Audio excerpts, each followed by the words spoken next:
నమస్కారం, వార్తలకు స్వాగతం. ఈనాటి ముఖ్యాంశాలు.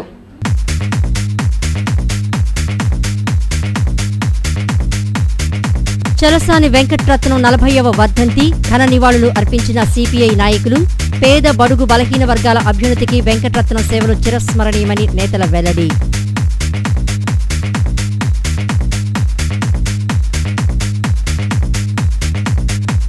కాలుష్యపు కోరల్లో కానూరు. చిన్న చెరువు నుండి తీవ్రస్థాయిలో దుర్గంధం, వ్యాధుల బారిన పడుతున్న స్థానికులు.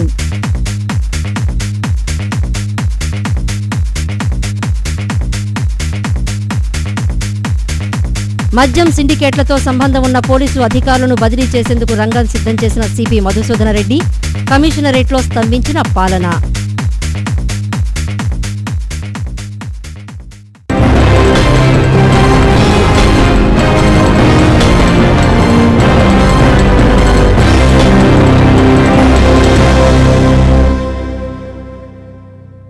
అమరజీవి చలసాని వెంకటరత్నం 40వ వర్ధంతి కార్యక్రమాన్ని నగరంలో పలుచోట్ల ఘనంగా నిర్వహించారు. ఆయన విగ్రహానికి పూలమాలలు వేసి నివాళులర్పించారు. పేద బడుగు వర్గాల అభ్యున్నతికి ఎల్లప్పుడూ పోరాడే ఉద్యమ నేత చలసాని వెంకటరత్నం అని పలువురు కొనియాడారు. కృష్ణలంక బ్రహ్మరాంబపురంలోని మలేరియా ఆసుపత్రి వద్ద అమరజీవి చలసాని వెంకటరత్నం 40వ వర్ధంతి వేడుకలు నిర్వహించారు. ఈ సందర్భంగా చలసాని వెంకటరత్నం చిత్రపటానికి పూలమాలలు వేసి ఘన నివాళులు అర్పించారు. అనంతరం సిపిఐ నాయకులు చలసాని అజయ్ కుమార్ మాట్లాడుతూ పేదల సంక్షేమానికి నిరంతరం పోరాడిన నాయకుడు చలసాని వెంకటరత్నమని పేర్కొన్నారు. చలసాని వెంకటరత్నం స్ఫూర్తిని కమ్యూనిస్టు పార్టీ నాయకులతో పాటు ప్రతి ఒక్కరూ ఆదర్శంగా తీసుకోవాలని ఆయన సూచించారు. పట్టాలు ఇవ్వాలని రిజిస్టర్ చేయాలని అడిగాం, ఇంతవరకు ఇవ్వాలేకుండా లేదు. అలాగే భాస్కర్ పట్టం తీసేసి మనకి అక్కడ రాణిగారిలో స్థలాలు ఇప్పిస్తుంది జరిగింది. దానికి చలసాని నగర్ కూడా మనం పేరు పెట్టుకోవడం జరిగింది. కాబట్టి ప్రజలకు అండా ఉండాలని అనేక కార్యక్రమాలు నిర్వహిస్తున్న కమ్యూనిస్ట్ పార్టీ తరఫున కమ్యూనిస్ట్ పార్టీ సెక్రటరీగా మేలగురిగిన అమరజీవి కాబట్టి చలసాని వెంకటరత్నం గారి వర్ధంతి సందర్భంగా ఈ రోజు ఈ కార్యక్రమాన్ని ఏర్పాటు చేయడం జరిగింది. ఐఎంఏ రాష్ట్ర నాయకులు డాక్టర్ రాంప్రసాద్ మాట్లాడుతూ రక్తదానం చేయడం వలన ఉపయోగాలను వివరించారు. చలసాని వెంకటరత్నం వర్ధంతి సందర్భంగా రక్తదాన శిబిరాన్ని ఏర్పాటు చేయడం శుభ పరిణామమని ఆయన కొనియాడారు. ఈ కళ్ళు ఇంకో కళ్ళతో ప్రపంచాన్ని చూస్తుంది కాబట్టి ఆ నేత్రం అనేది దానికి చావు ఉండదు. అలాగే మనిషి ఇచ్చేటువంటి రక్తం, ప్రతి మనిషిలోనూ రక్తం నిరంతరం తయారవుతూనే ఉంటుంది.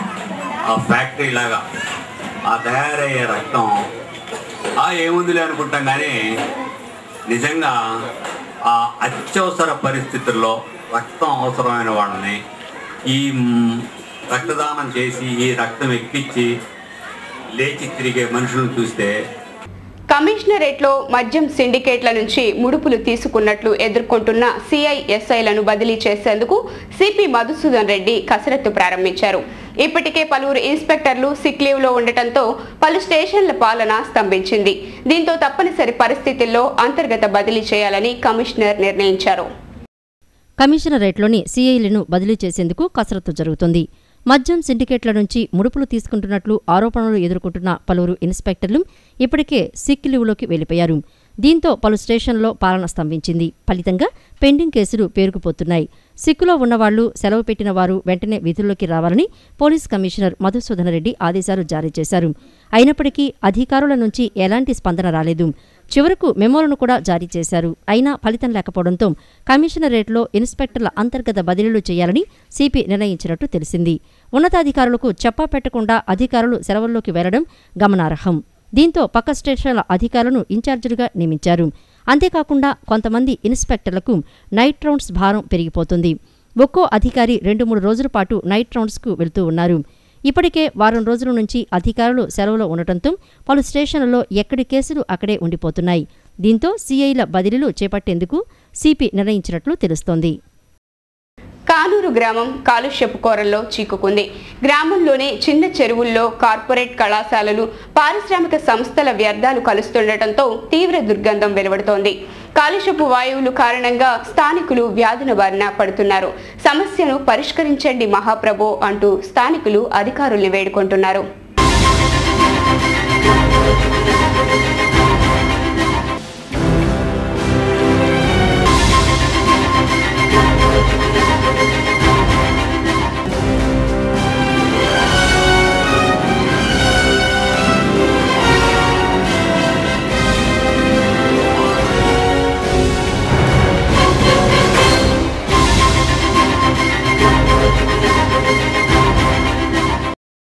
కానూరు గ్రామం మధ్యలో ఉన్న చిన్న చెరువులో పలు కార్పొరేట్ కళాశాలలు, పారిశ్రామిక సంస్థల నుండి నిత్యం వ్యర్థాలు కలుస్తున్నాయి. చెరువు నుండి వస్తున్న దుర్గంధం కారణంగా ప్రజలు ముక్కు మూసుకుని నడవాల్సిన దుస్థితి ఏర్పడుతుంది.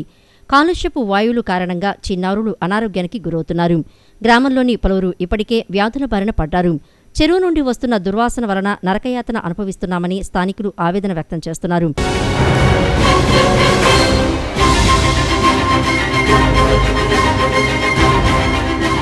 వాసన వలన ఇళ్లలో ఉండలేకపోతున్నామని, చెరువులో వ్యర్థాల వలన దోమల ఉధృతి పెరుగుతోందని పేర్కొంటున్నారు. సమస్యను అధికారుల దృష్టికి ఎన్నిసార్లు తీసుకువెళ్లినా ఫలితం లేదని మండిపడుతున్నారు. అధికారులు ఇప్పటికైనా స్పందించి సమస్యను పరిష్కరించండి మహాప్రభో అంటూ వేడుకుంటున్నారు. ఇబ్బంది పడుతున్నాము. అసలు నీళ్లు ఎటు పోవు, ఇక్కడే ఉంటాయి అవి నీళ్లు మాత్రం. పొద్దాక వాసనే. ఇప్పుడు మరీ ఎక్కువ అయిపోయింది కదా. ఆయన బాగా చేస్తారు. వేరే పిల్లలు బాగా వాంతులు 20 కూడా అయినాయి. రోజు మళ్ళీ డాక్టర్కి పంపిస్తున్నారు. ఇప్పుడు అదే మళ్ళీ తర్వాత ఏమో వేరే వాళ్ళు చెడగొడుతున్నారు. ఆయన బాగా చేస్తున్నారు. జనం అధికారులు అంటాం ఏంటంటే కాలేజీలు మురుగు వస్తుందని చెప్పేసి ఇది అట్లా మురిగిపోయింది అంటున్నారు. కానీ వాస్తవంగా ఈరోజు చూస్తే జేఆర్డి ఆటో నగర్లో మురుగంతా ఇటు వస్తుంది.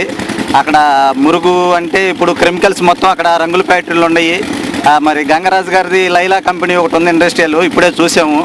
అక్కడ మురుగంతా కూడా వాళ్ళు వారానికో 10 రోజులకు ఒకసారి వాళ్ళు డ్రై చేస్తారంటున్నారు. వాటర్ వదులుతున్నారు అప్పుడప్పుడు. ఆ వాటర్ వల్ల ఇప్పుడు కలుషితం అయిపోయి మొన్న వాంతులు అవ్వటం కానీ బ్యాడ్ స్మెల్ రావటం అందరికీ చాలా ఇబ్బందికరంగా ఉంది.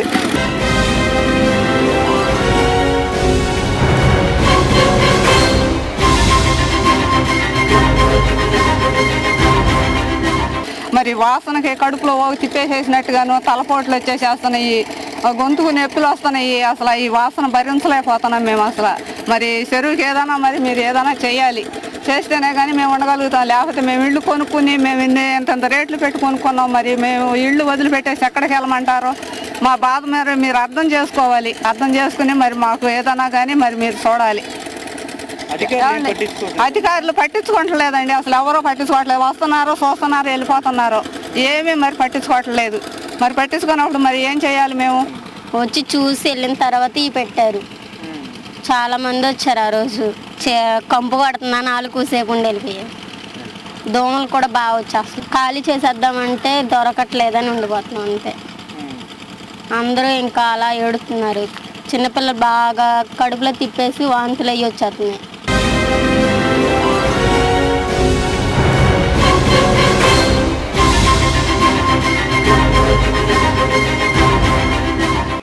కానూరు గ్రామం కాలుష్యపు కోరల్లో చిక్కుకుంది.